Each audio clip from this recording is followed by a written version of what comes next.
네, 창세기 5장 오늘부터 6장 8절까지 5장 1절부터인데요.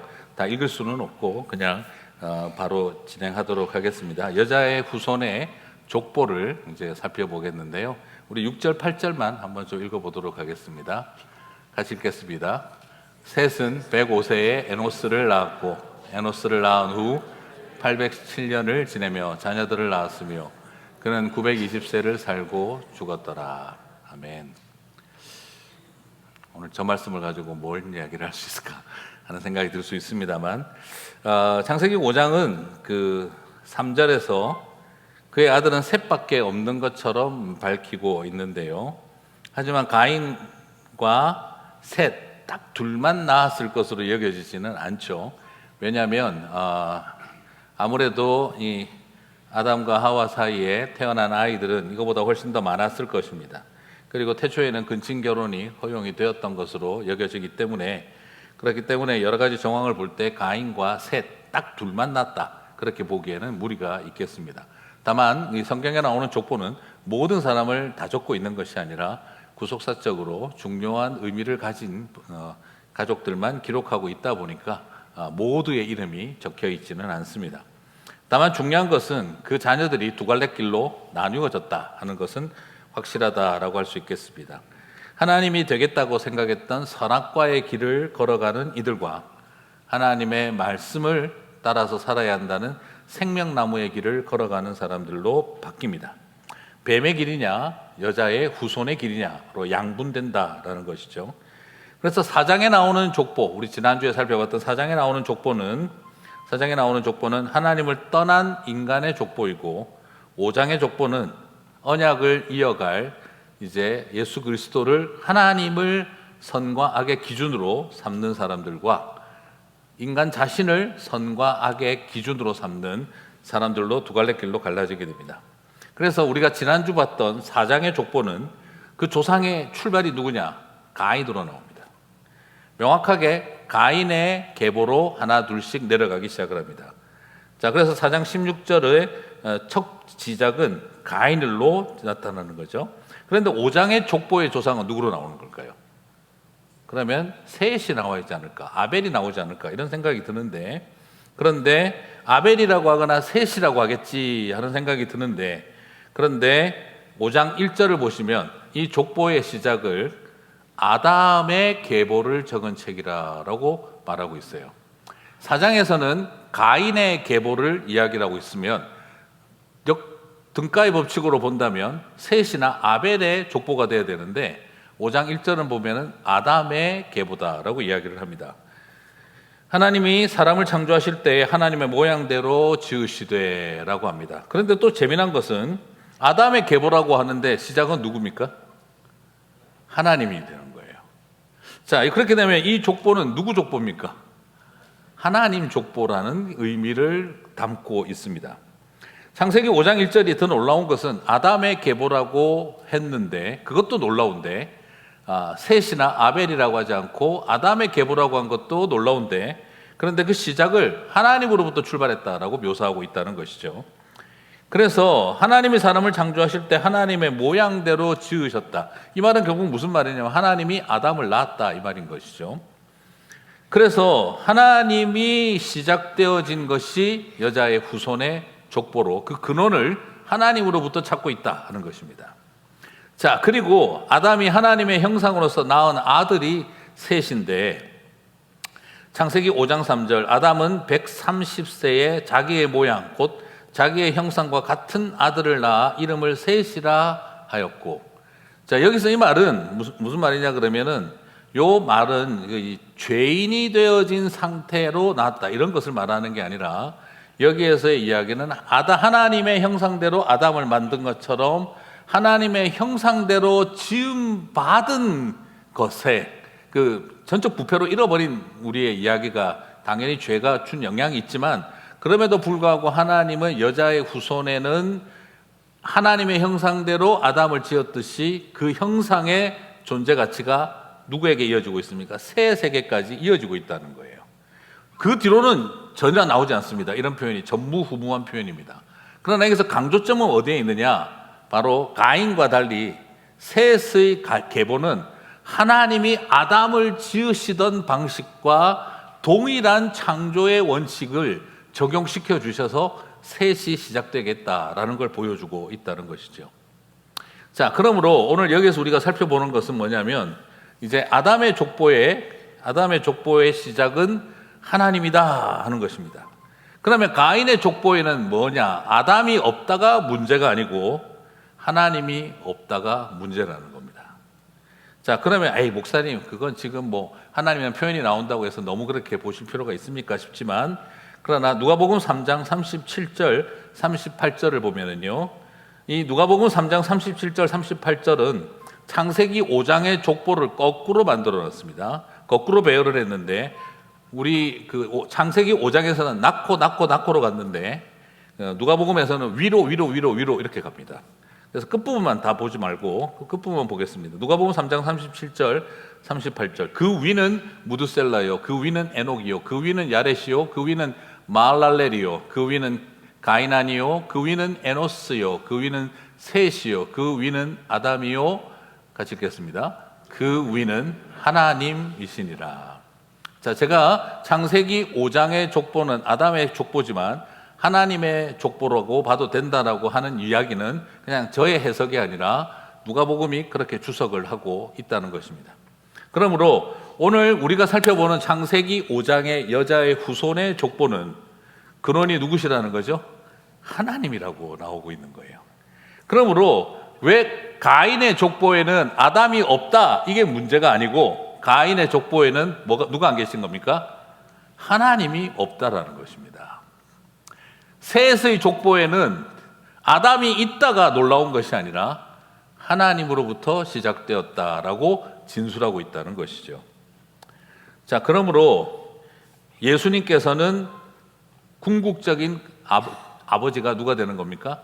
하나님이 되는 거죠. 그래서 예수님은 하나님을 아버지라고 부르는 일을 기쁘게 여기셨던 것이죠. 창세기 5장의 여자의 후손의 족보는요, 예수 그리스도를 준비하는 구속사의 여정으로 만들어진 거였구나 하는 걸 보게 됩니다.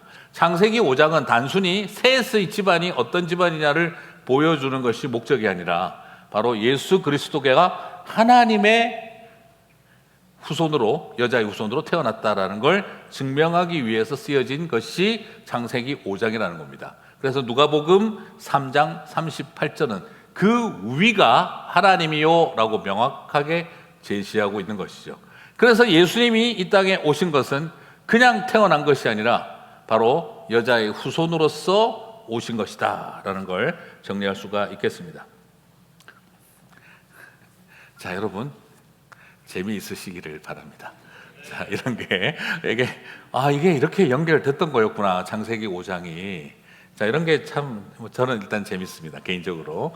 네, 그래서 예수님이 여자의 후손인 것을 누가복음 3장의 족보가 창세기 5장을 통해서, 그래서 예수님이 하나님을 아버지라고 부르시는구나 하는 것을 논증하고 있는 것이죠. 주석하고 있는 겁니다. 자, 그렇다고 한다면 이제 5장에서 시작된 여자의 후손의 족보, 신국 백성, 제국이 아닌 신국 백성의 길은 어떤 여정과 결말이 있을까? 그리고 4장에 나오는 가인의 후예들과 어떻게 다를까를 한번 살펴보겠는데요. 첫 번째로 4장의 뱀의 후손의 족보를 보게 되면요, 오늘 좀 비교를 해볼 텐데, 낳았다는 있는데 죽었다가 없어요. 가인의 족보에는요, 낳았다는 있는데 죽었다가 없어요. 결국 뭘 말하느냐? 여러분, 안 죽고 살려고 몸부림친 인생들입니다.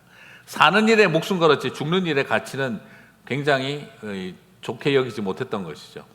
자, 그러므로 오늘 우리에게 보여주고 있는 것이 그렇습니다. 죽는 게 두려운 삶을 살아가는 것이 우리에게, 그것은 가인의 족보의 길입니다. 그런데 놀랍게도 5장에 나오는 여자의 후손의 족보에서 제일 많이 나오는 표현이 뭘까요? 낳았으며 살았고 죽었더라입니다. 낳고 살고 죽었다 하는 이 말이, 이것이 제일 많이 나오는 게 여자의 후손의 족보입니다. 여자의 후손의 길, 신국 백성의 길은 무슨 대단한 일을 하는 사람들이 아닙니다.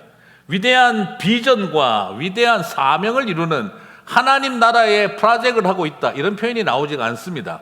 여자의 후손들이 하는 일은 애 낳았다 그리고 죽었다 하는 이야기입니다. 애 놓고 살다가 죽었다, 이게 여자의 후손들의 길이라고 설명하고 있어요. 아이 낳고 키우다가 살다가 죽는 이 평범한 것이 무슨 여자의 후손의 위대하고 아름다운 길인가 싶지만 오히려 이 평범함이 여자의 후손의 여정이다라는 겁니다. 자, 그러면 뱀의 후손에게는 죽었다라는 표현은 안 나오는데 대신에 다른 표현이 하나 나옵니다. 죽였다가 나옵니다. 참 신기하죠? 여자의 후손은 죽었다가 나오는데 뱀의 후손은 죽였다가 나옵니다. 우리가 지난주에 살펴봤던 창세기 4장 23절에서 내가 사람을 죽였고 내가 소년을 죽였도다. 자, 다시 말씀드리면 여자의 후손은 낳고 죽었다면 뱀의 후손은 낳고 죽였다라고 합니다. 그럼 왜 이들은 죽이는 길을 걸어갔을까요? 뱀의 후손에게는요, 죽이는 길입니다. 인격을 말살하고 그 인격의 삶의 가치를 죽이는 길을 걸어가는 게 뱀의 길이고, 그리고 여자의 후손의 길은 죽이면 죽고, 그리고 살다가 죽고, 그리고 우리에게 주어진 삶의 여정을 이어가는 것입니다. 왜 그러면 뱀의 후손들은 죽이는 길을 걸어갔을까? 그것은 바로 죽음에 대한 두려움 때문입니다. 무슨 말이겠습니까? 죽지 않으려고 죽여버리는 것이죠. 죽음에 대한 두려움이 있으니까 성을 쌓아 올리고 자기를 보호하고 센 척하고 강한 척하는 것입니다. 센 척하고 강한 척하는 이유가 무엇이죠? 두려움 때문입니다. 개들이 왜 짖습니까? 무서우니까. 가까이 오지 마! 하고 그냥 와와와 거리고 있는 거예요. 무서워서. 잘 모르셨군요. 네. 근데 진짜 무서운 개는 조용히 우르르 하고 있습니다. 그게 무서운 개예요. 시끄럽게 짖는 애들은 무서워서 그래요. 사람들이 공격적으로 변하는 이유, 왜 뱀의 후손들은 죽이는 길을 걸어가느냐? 무서우니까. 죽고 싶지 않으니까. 그러니까 나를 때리기만 해도 죽여버리겠다. 나를 상처나게 해도 죽여버리겠다. 무섭게 굴어야 자기를 죽이지 않을 것 같으니까.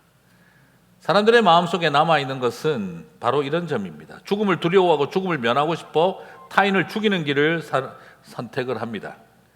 죽어야 하는데 죽이려고 드는 것이죠. 그게 죄인의 길입니다. 여러분, 너 죽고 나 죽자고 너무 싸우지 마세요. 죽이려고 드는 것이 하나님의 백성들의 길이 아닙니다. 왜 죽이려고 듭니까? 내가 죽고 싶지 않아서, 두려우니까. 그런데 하나님의 백성들은 잘 태어나서 잘 살다가 그리고 때가 되어 떠나는 것입니다. 그러므로 죽음을 두려워하는 그리스도인이 되어서는 안 됩니다.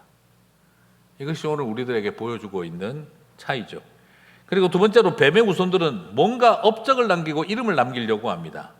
가축 치는 자의 조상이 되려고 하고 수금과 퉁소 잡은 자의 조상이 되려고 하고 구리와 쇠로 여러 기계와 기구를 만드는 일에 창시자가 되려고 합니다. 여자의 후손은 여호와의 이름을 부르는데 뱀의 후손들은 자신들의 이름이 불리워지기를 원한다는 것이죠. 그래서 뱀의 후손에서 제일 많이 나오는 게 창시자, 최초에 뭘 한 사람, 이걸 되게 강조하고 자기들의 이름을 내는 것을 중요하게 여깁니다. 그러나 하나님의 백성들은 그렇지 않습니다. 이걸 또 잘못 오해하시면 그러면은 여자의 후손들은 수금과 퉁소도 안 잡고 기계도 안 만지고 그리고 가축도 안 쳐야 되나? 그렇지 않습니다. 유대인들이 목 축업을 했잖아요. 그러나 중요한 것은 결국 뭘 말하는 거냐면 하나님의 자녀들은 문명을 발전시키지 않는다라는 말이 아니고요. 그것을 통해 자기 이름을 내고 자기를 드러내고 과시하는 것이 목적이 아니라는 거예요. 하나님의 백성들은 똑같이 목축합니다. 똑같이 현악과 퉁소를 잡습니다. 똑같이 기계를 개발합니다. 그러나 여호와의 이름을 부르는 것입니다. 뱀의 자손들은 그걸 통해 자기 이름을 내는 것입니다. 자신의 이름이 널리 알려지기를 바란다는 것이죠. 그래서 결국 제가 이거 설교 준비하면서 자꾸 떠오르는 게 그 조용필의 킬리만자로의 표범이었는데요. 제가 그 용도 표범도 그죠. 내가 산 흔적일랑 남겨둬야지. 그 쓰다가 오타가 나가지고 내가 싼 흔적일랑 남겨둬야지 이렇게 오타가 났던 적이 있는데, 그렇죠. 우리가 살아서 무슨 흔적을 남기시겠어요? 그죠? 결국 싼 흔적이죠. 가만히 보면 그래요. 강아지들 다니면은요, 데리고 다녀보면은 온 동네에 오줌을 쌉니다. 지네들만의 그 세계지만 누가 알아주나요? 보면은 저희 집 강아지도 열심히 오줌 싸면서 자기 영역을 표시해요. 돈을 주고 사도 갖기 힘든데 그 오줌 싸면 내 땅 되는 겁니까? 근데 참 그 강아지를 보고 있으면서 제가 느끼는 것은 우리가 마치 이 땅에서 내가 산 흔적을 남기겠다고 몸부림치는 것이 참 허망하다 하는 생각이 듭니다. 우리가 기껏 해봐야 남기는 게 뭐겠습니까? 국보급 바위에 낙서 남기는 송병주 다녀가다 뭐 이런 거 써놓는 거. 그 보면 남들이 뭐라고 할까요? 훌륭하다고 할까요? 어이구 하고 얼마나 속으로 웃겠습니까? 호랑이는 죽어 가죽을 남긴다고 하고, 여러분 사람은 죽어 이름을 남긴다고 하는데 호랑이가 죽어서 가죽을 남기면 좋을까요? 나쁠까요? 호랑이 입장에서 가죽 남겨놨더니 남의 그냥 엉덩이에 깔려 앉아서 발에 밟히면서, 그죠? 발냄새, 빵꾸 냄새 맡으면서 계속 있어야 되는 게 호랑이 가죽인데, 그냥 자연에 그냥 차라리 그냥 자연스럽게 그냥 그렇게 분해되어서 사라져 버리는 게 낫지. 그 껍데기 남겨서 가죽 남겨서 어디다 쓰겠습니까? 세계 인명사전에 내 이름 남겨놓으면 누가 찾아봐 줄까요? 여러분, 구글에 내 이름 누가 검색해 주겠습니까? 가끔씩 제가 합니다. 송병주. 그리고 괜히 또 이웃교회 목사님 또 괜히 쳐보고, 김도혁 쳐보고, 오재경 쳐보고, 막 이렇게 옆에 교회 목사님 이름 쳐보고. 양이 적네. 네이버에 가서 한번 더 쳐보자. 여러분, 그게 무슨 의미가 있습니까? 세계 인명사전에 자기 이름 남겨놓으면 1년에 몇 명이나 내 이름 찾아봐 줄까요? 그런데 마치 거기 등재되는 게 내 인생 성공한 것처럼 생각하는 거죠. 자, 이런 어떤 모든 허전함, 결국에는 뭘 말하느냐?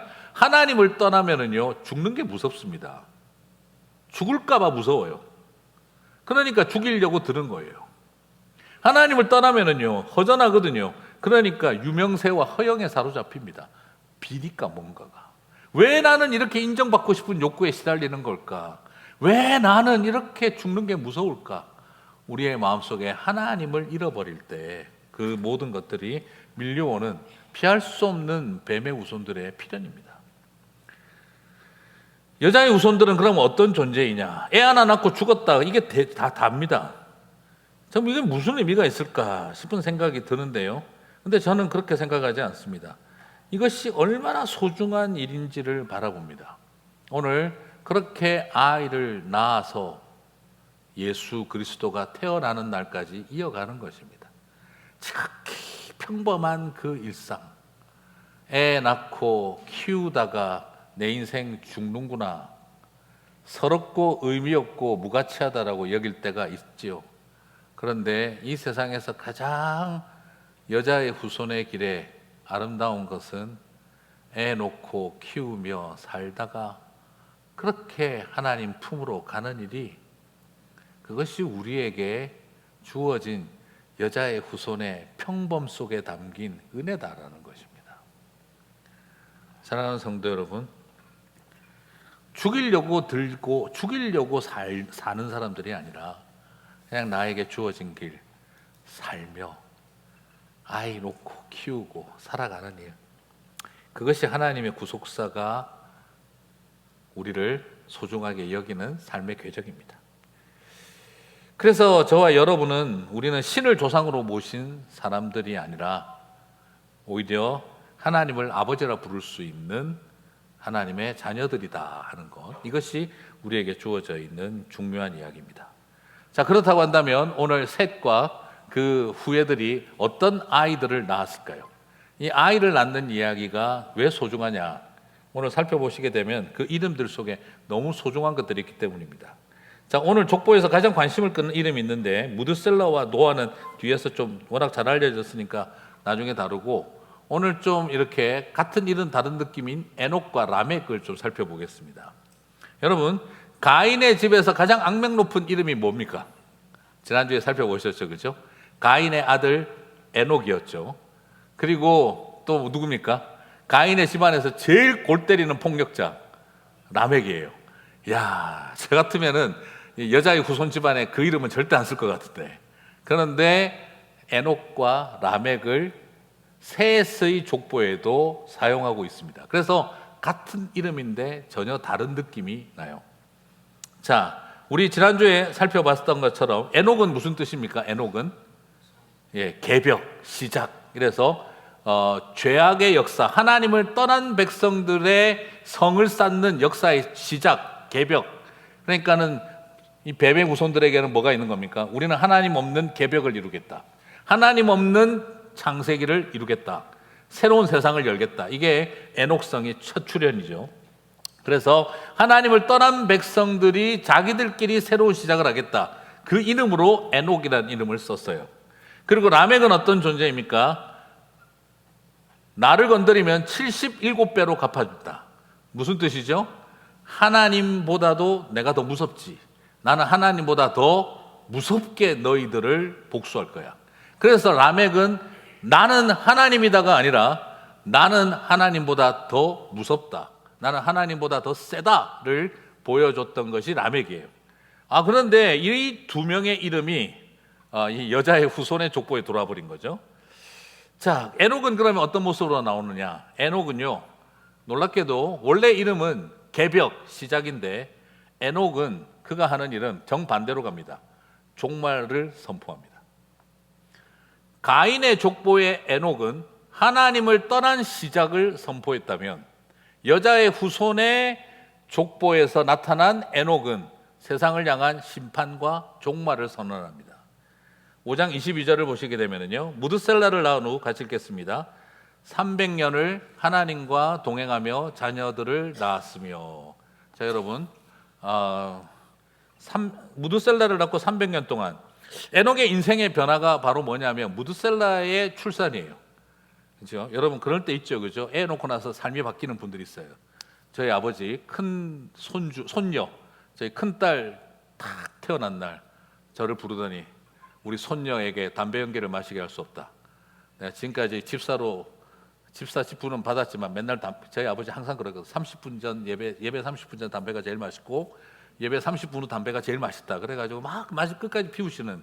그래서 죄는 제가 다 뒤집어 쓰는, 온몸에 담배 냄새 풍기면서 교회를 가야 하는 저의 그 비극이 늘 있었는데, 근데 저희 아버지가 큰 손녀를 얻은 날 담배를 끊으신 거예요. 너무 감사하면서도 열받더라고요. 지난 30년 담배 연기 마신 나는 뭔가 하는 그런. 근데 손녀에게는 안 맞게 하겠다. 저희 아버지 인생이 술 담배를 끊는 이유가 손녀를 봤다. 이게 아들을 본 거는 계속 피우셨어요. 아들을 보고도 계속 피우셨는데 손녀를 보니까 담배를 끊으시더라고요. 자, 그 정도 수준의 이야기가 아닙니다. 오늘 이 이야기는요, 그 수준을 넘어섭니다. 뭐냐 그러면 무드셀라라는 말은요, 창이라는 말도 되고 죽음이라는 말도 됩니다. 셀라, 보낸다, 던진다예요. 죽음을 보낸다, 창을 보낸다. 그 말은 죽음을 보낸다가 맞죠. 창이 날라오면 어떻게 되는 겁니까? 죽는 거죠, 맞으면.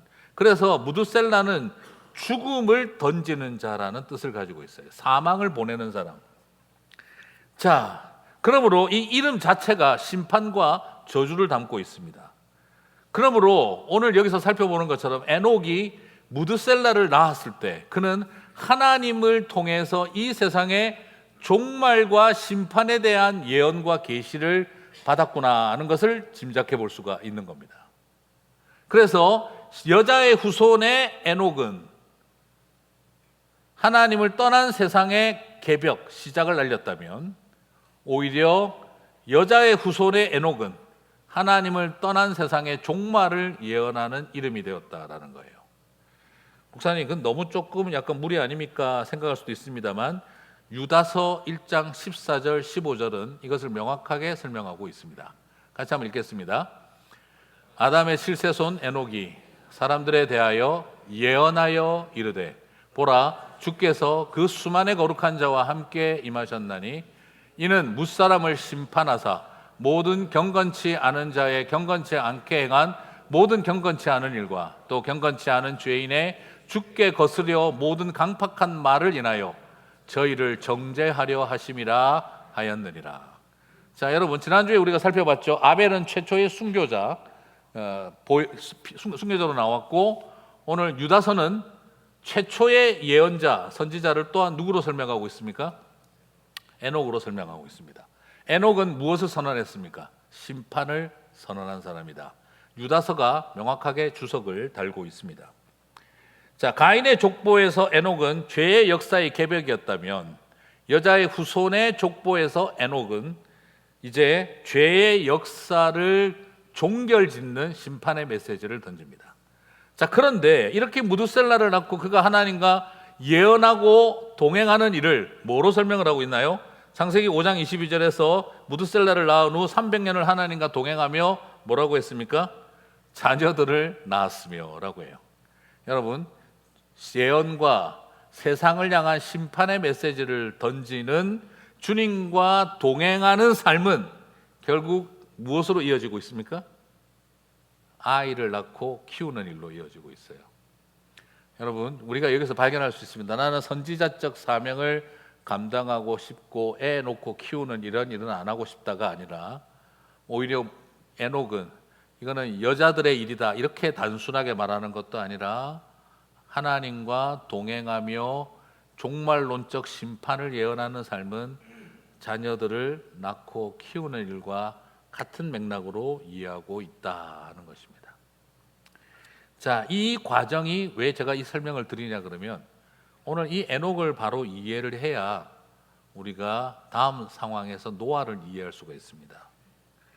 자, 무슨 말이냐 여러분, 노아는요 산 위에 방주를 만드는 사람이 어느 날 갑자기 하늘에서 뚝 떨어진 아주 신비한 종류의 사람이 아니라 바로 이 증조 할아버지의 예언자적 사명을 끝까지 책임지고 이어온 4대째 자신들에게 주어진 영적인 사명을 포기하지 않고 지켜온 4대까지 이어진 믿음의 결과라는 겁니다. 노아라고 하는 사람이 당대에 하나님의 예언을 받고 수염이 확 기르면서 지팡이 들고 산에 가서 방주를 만드는 희한한 사람이 어느 날 갑자기 된 것이 아니라 증조 할아버지 라멕의 에녹 때부터 이어져 온 세상을 향한 예언자로서 심판의 메시지를 선언해야 하는 그 사명을 증조 할아버지가 시작했고, 할아버지가 무드셀라가 심판자로 이 세상을 살아왔고, 아버지 라멕이 그 이야기를 선포하고 노아가 완성했다 이 말인 것입니다. 오늘 여러분 여기서 중요한 것은 무엇입니까? 어느 날 신앙 좋은 노아를 하나님이 갑자기 뽑아서 노아의 방주 이야기가 시작된 것이 아니라 노아의 방주를 예배하기 위해 하나님은 증조 할아버지 에녹을 선지자로 예언자로 삼아 그 사명을 이어가게 하셨다는 것입니다. 그러므로 아들을 낳고 자녀들을 키우고 믿음으로 훈련시키는 일이 없었더라면 에녹 당대에서 끝이 났을 것입니다. 끝까지 아이를 낳고 믿음으로 키우는 에녹과 무드셀라와 라멕이 있었기에 노아가 나타난 것입니다. 오늘 우리는 그걸 봐야 됩니다. 노아 이야기를 볼 때 우리가 놓치는 것은 증조 할아버지 때부터 이어진 믿음의 이야기가 내려온 것이 아니라 노아가 어느 날 갑자기 혜성처럼 나타나서 방주를 만든 것처럼 생각하지만 그것은 그렇게 사람이 하루아침에 변한 것이 아니라 오랜 세월을 쌓아왔다라는 걸 발견하게 되는 것입니다. 자, 이렇게 믿음의 대를 끝까지 이어가는 노아, 그것을 예비하는 일이 저와 여러분의 사명인 줄 믿습니다. 어느 날 하늘에서 노아가 떨어지기를 기다리지 마십시오. 어느 날 노아 같은 사람이 이 세상에 심판을 선언할 사람으로 나타날 날이 오겠지 막연히 믿지 마십시오. 그건 믿음이 아닙니다. 오히려 믿음은 그 힘든 예언자의 사명을 4대째 이어가는 것입니다. 이것이 인간적인 것입니까? 끈질긴 믿음의 역사입니까? 오히려 다 넉놓고 있는데 어느 날 노아 같은 사람이 혜성같이 나타나기를 바라는 것은요, 믿음의 이야기가 아니라 그것은 요행수를 바라는 것입니다. 자, 그러면 많은 분들이 무드셀라와 노아를 잘 아는데, 그런데 잘 아는 것 같지만 또 잘 모릅니다. 무드셀라 이러면 또 우린 뭐만 또 알죠? 성경 퀴즈 대회에서 장수만세 하신 분, 네, 끝까지 오래 사신 분. 여러분, 무드셀라는 우리의 성경 퀴즈를 위해서 나타난 걸까요? 성경 퀴즈에서 가장 오래 사신 분 누굴까요? 무드셀라. 이거 제가 지금도 기억납니다. 무드셀라 하니까 무드 애들이 그거 헷갈리더라고요. 무드셀라? 무드셀라 다 헷갈려가지고 다 틀렸더라고요, 애들이.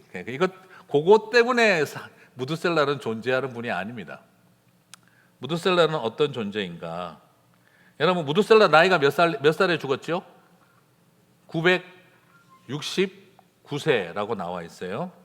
그런데 969세인데 질문 던지겠습니다. 노아의 방주가 만들어지는 것과 홍수 나는 것을 봤을까요? 못 봤을까요?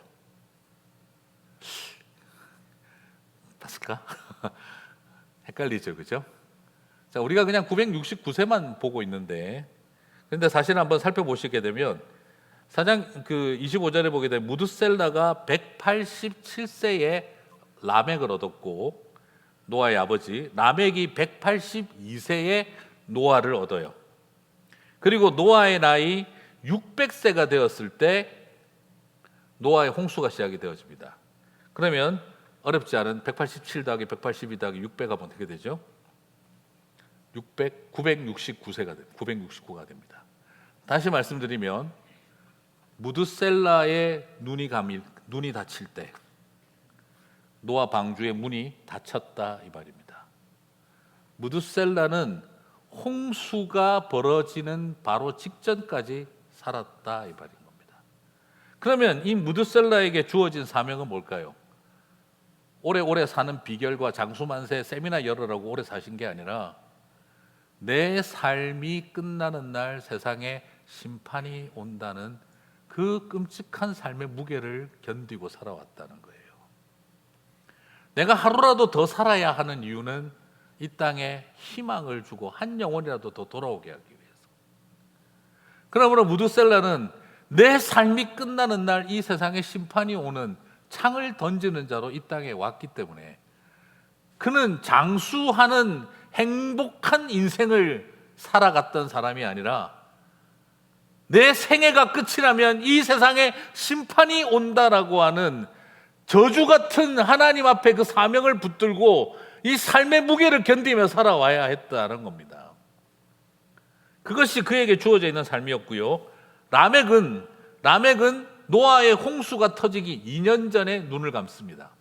그러므로 다시 말하면 노아의 아버지 라멕과 노아의 할아버지 무드셀라는 하늘로 승천하신 에녹을 증조부를 제외하고는 그 사명을 붙든 우리의 손자, 우리의 아들이 수많은 사람들의 조롱과 그리고 비난을 받으면서 방주를 만드는 모습을 옆에서 지켜보고 있었다라는 것입니다.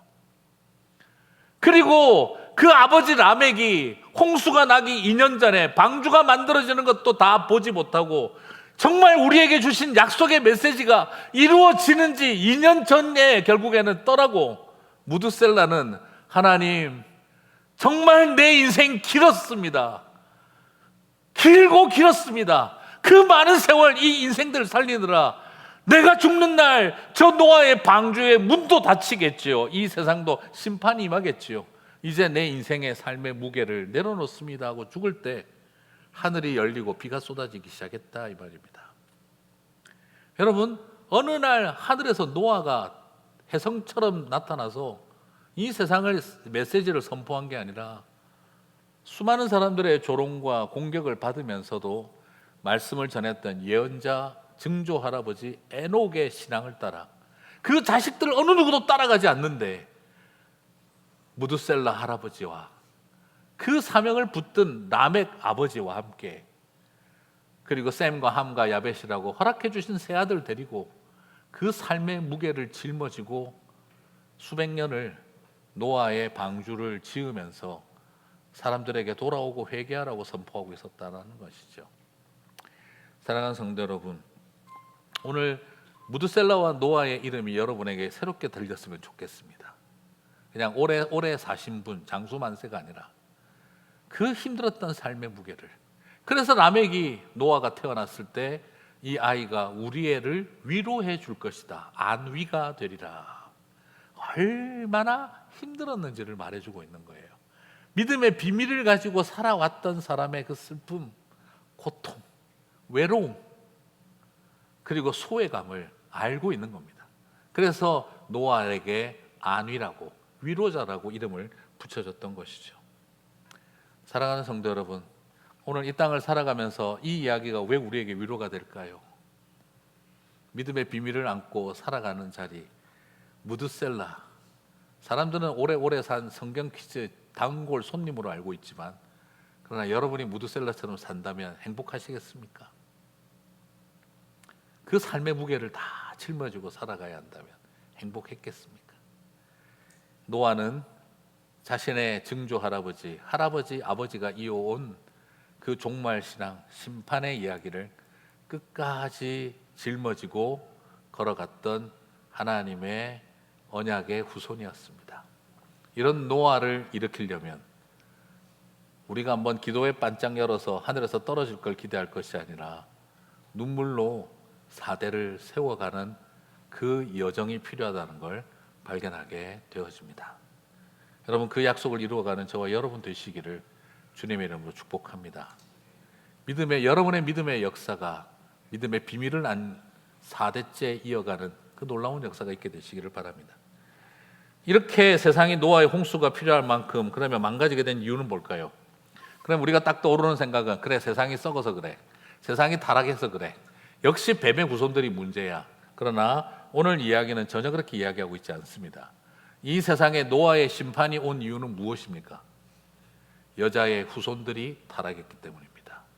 어차피 뱀의 후손들이 타락한 거는요, 뭐 특별하게 더 달라질 거 없습니다. 더 썩으나 덜 썩으나 똑같은 이야기입니다. 그런데 하나님이 이 세상을 심판하는 이유는 뭔지 아세요? 뱀의 후손 때문이 아니고요, 여자의 후손들이 타락할 때입니다. 오늘날 이 세상도 마찬가지입니다. 동성애자가 문제고 이 무슬림이 문제입니까? 아니면 부패한 교회가 문제입니까? 잘 생각해 보시기 바랍니다. 오히려 우리에게 지금 문제가 되는 것은 하나님의 사람들이 편협하고 공격적이고 파괴적이고 자기 눈에 보기에 좋은 대로 막 살아가기 때문에 이 세상에 심판이 오는 것입니다. 여자의 후손들, 하나님의 아들들의 타락 때문이었습니다. 창세기 6장 2절 같이 읽겠습니다. 하나님의 아들들이 사람의 딸들의 아름다움을 보고 자기들이 좋아하는 모든 여자를 아내로 삼는지라. 에이, 하나님도 좀 그렇다. 자식들이 결혼 좀 잘못했다고 심판하시나.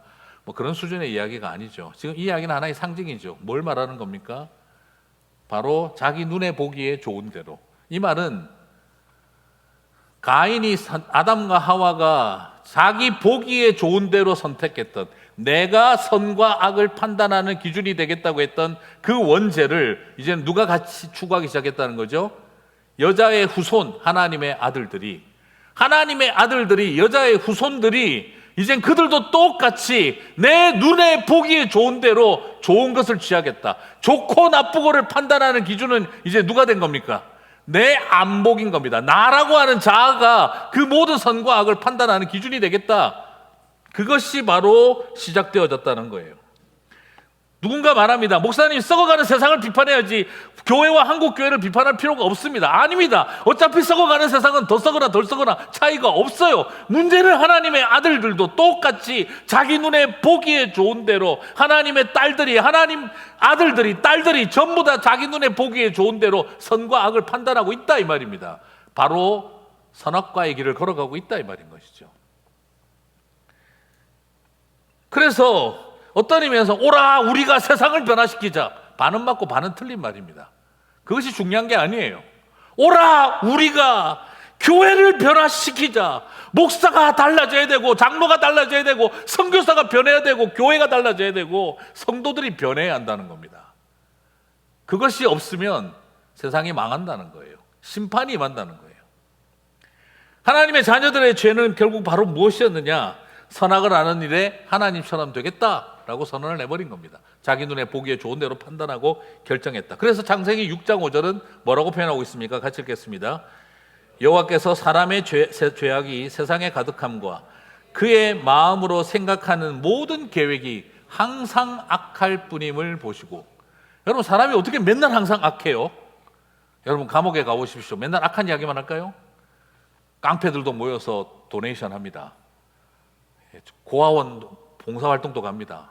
양로원 봉사활동도 갑니다. 깡패들도. 근데 왜 항상 악하다고 할까요? 이 말은 머릿속에 맨날 범죄를 계획하고 있다는 말이 아니라 항상 내가 선과 악을 판단한다. 그 상태에 있는 것이, 생각하는 것이 항상 악하다는 것입니다. 계획하는 것이 항상 악한 것입니다. 내가 하나님이 되어 있는 겁니다. 옳고 그름을 판단하는 일에. 그걸 보고 항상 악하다, always라고 쓸 수 있는 것입니다. 그래서 이 세상은 다 죄로 가득했다라고 말하는 것입니다. 윤리적인 죄를 지었다가 아니고요.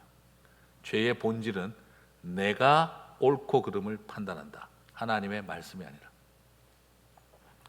자, 이것이 바로 셋의 후예들이, 여자의 후손들이, 다르게 표현하면 하나님의 아들들이, 이거를 뭐 하나님의 아들은 천사들인데 사람의 딸들, 인간과 결합해서 천사와 인간 사이에 혼혈이 나왔다.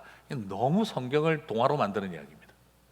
네. 오늘 지금 이 이야기의 맥락은 천사들이 사람과 결혼해서 반 천사 반 사람, 옛날 그런 이야기 많이 들으셨죠, 그죠?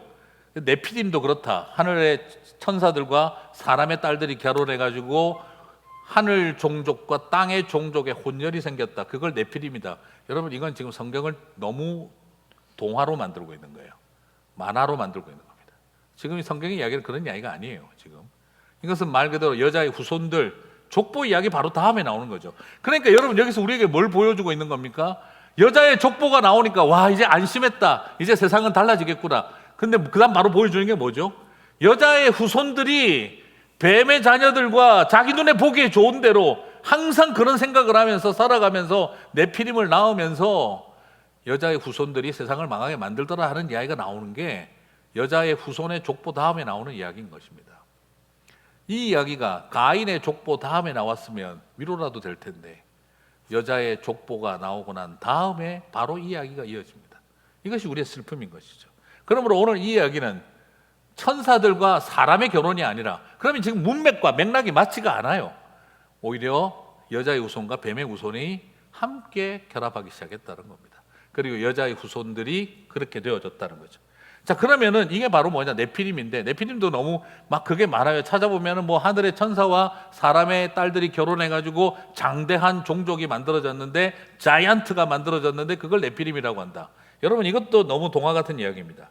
하나님의 아들들이 사람의 딸들에게로 들어와 자식을 낳았으니 6장 4절 그들은 용사라 고대에 명성이 있는 사람이었더라 라고 했는데, 오늘 요것만 갖고도 한 30분 설교할 수 있는 내용입니다만 그냥 넘어가겠습니다만 간단하게 설명을 들으면, 이것은 천사와 사람 사이에 태어난 혼혈족, 장대한 자이언트를 말하는 게 아니고 피지컬리 강하고 장대하다는 의미도 가지고 있지만 근본적으로 이걸 뭘 말하냐 그러면 하나님 나라의 백성들이 제국의 역사와 혼합주의를 걷게 됐다 이 말입니다. 무슨 말입니까? 대놓고 제국의 길을 걸어가자니 쪽팔리고, 그렇다고 하나님 나라 신국의 길을 가자니 맨날 죽임당하고 괴롭고 힘들고 고난당하고 핍박받으니까 대놓고 제국의 길을 걸어가기는 못하고 신국의 길, 하나님 나라의 길을 가려니 너무 고달프고 힘드니 어떻게 하는 거죠? 기독교 제국을 만들자. 이 머리를 쓰기 시작한 것이 바로 하나님의 아들들과 사람의 딸들이 결합해 결혼했다라는 것입니다. 이 말의 의미는 혼혈을 만들었다는 것이 아니라 신국과 제국 사이에 기독교 제국이라고 하는 변종을 만들었다는 것입니다. 결국 이게 바로 우리 안에 있는 모습이에요. 겉보기는 하나님 나라 운동을 하는 것처럼 보이는데 속은 뭐죠? 제국주의의 욕망이 그대로 관철되고 있는 겁니다. 이스라엘에서 하나님, 이거 역사가 어떻게 보입니까? 이게 저의 이야기가 아닙니다. 여러분, 이스라엘 역사 내내 뭐가 싸웁니까? 하나님 나라의 길이냐, 바알과 아세라의 길을 섞을 거냐 말 거냐. 그래서 그들은 하나님 앞에 제사 지낸다고 하면서 바알과 아세라에게 음란히 제사를 지냈습니다. 성전 안에 바알과 아세라를 가지고 들어왔습니다. 그리고 출애굽할 때도 마찬가지였습니다. 황금 송아지 만들어 놓고 너희를 애굽에서 인도해낸 여호와라고 선포했습니다. 어떻게 황금 송아지가 하나님이 될 수 있습니까? 그런데 그렇게 믿는 것이 좋았다 이 말이에요. 이스라엘 사람들에게 번쩍거리는 황금 송아지가 여호와였으면 좋겠다라고 생각한 거죠. 신국과 제국을 합쳐서 기독교 제국을 만들고 싶었던 욕망, 그게 바로 네피림의 역사라는 것입니다. 그게 바로 하나님의 아들들과 사람의 딸들의 눈에 보기 좋은 대로 서로를 합하여 변질된 것을 말한다는 것이죠. 사랑하는 성도 여러분, 정치와 종교, 권력과 신앙, 제국과 신국을 야합시켜 결국에는 부패하고 타락한 이 기독교 제국의 역사, 크리스텐덤의 역사를 만들어낸 것이, 이게 최근에 일어난 콘스탄틴 대제가 기독교를 로마의 국교로 선언할 때부터 시작된 이야기가 아니라, 이미 그 이야기는 노아의 홍수가 일어나게 된 이유였고 원인이었다라는 걸 지금 저와 여러분에게 보여주고 있는 것입니다. 하나님의 아들들이 결국 뱀의 길을 걸어간 네피림, 그래서 네피림은 나팔이라는 말에서 나온 동사인데 떨어지다, 거꾸러뜨리다, 습격하다, 이런 뜻을 가지고 있는데 하나님 나라에서 떨어져 나와버린 것입니다. 그리고 또한 세상을 향해 거꾸러뜨리고 습격하는 제국의 길을 걸어간 것이죠. 그런데 그들은 하나님의 아들들이라고 하는 과거의 자기들의 신분에 대한 추억만 남아있는 것입니다. 자, 그러므로 오늘 저는 이 이야기들을 통해서 여러분, 우리에게 주시는 도전이 무엇이겠습니까? 나는 여자의 후손의 족보에 들어갔으니까 안심해도 된다, 방심하지 말라는 것입니다. 우리에게 오히려 여자의 후손의 족보 다음에 노아의 홍수 이야기가 나오는 것을 봤다면, 이제 우리는 스스로가 하나님 나라의 족보에 들어갔다라고 쉽게 안심하고 쉽게 방심해서는 안 된다는 것을 저와 여러분에게 보여주고 있는 것이지요. 오늘 이 5장을 정리하면서 이제 우리 안에 이런 마음이 있었으면 좋겠습니다. 하나님, 정말 우리가 깨어있게 도와주십시오. 가인의 족보 다음에 노아의 방주 이야기가 나온 것이 아니라 셋의 집안, 아담의 계보 다음에 이 이야기가 나왔다는 것은 참 우리들에게 큰 도전을 주고 있는 것입니다. 저는 이 말씀 개인적으로 정리하고 나가면서 참 마음이 이렇게 괴로웠어요. 하나님, 여자의 우선 족보 다음에 여호와 이름을 불렀더라 하고 나왔으면 가인의 후손들이 갈수록 부패하고 썩어서 하나님은 세상을 심판할 수밖에 없었다, 이렇게 되면 얼마나 좋았을까. 차라리. 그런데 하나님의 아들들이 이 세상 제국을 짝사랑하고 연모해서 출애굽한 그들이 황금 송아지를 만들어 놓고 여호와라고 예배하고 바알과 아세라 앞에 가서 음란히 섬기며 여호와 이름을 찬양하고, 이게 그들이 걸어갔던 길이었구나. 이 이야기는 태초부터 있었구나. 오늘 우리가 이것을 바라보면서 다시 한번 마음을 정리했으면 좋겠습니다. 함께 찬양하며 하나님 앞에 나가도록 하겠습니다.